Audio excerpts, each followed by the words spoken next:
আপনাদের কোন একজন নেতা যদি খালি সুবিধা নেয়ার জন্য নেতা হয়, তাকে নেতা মানার প্রয়োজন নাই। আপনাদের আমরা বিভিন্ন শ্রমিক ইউনিয়নে দেখি, একজন শ্রমিক নেতা, সে জীবনে শ্রমিকও ছিল না, শ্রমিকের সাথে সম্পর্কও ছিল না, শুধুমাত্র পদ পদবীর জন্য তাকে নেতা মানার দরকার নাই।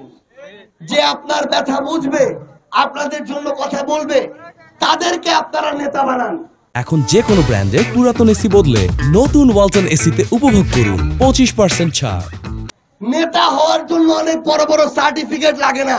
নেতা হওয়ার জন্য জনগণের ভাষা বুঝতে হয়, শ্রমিকের ভাষা বুঝতে হয়, সাধারণ মানুষের ভাষা বুঝতে হয়। আমরা আপনাদেরকে একটা জিনিস অনুরোধ করি, খুনি হাসিনার চেয়ে বড় শাসক এবং দুঃশাসনের উদাহরণ এই বাংলাদেশে কিন্তু ছিল না। সবাই ঐক্যবদ্ধভাবে যখন তার বিরুদ্ধে নেমেছে, খুনি হাসিনা ভয় দেশ ছেড়ে পালিয়েছে না?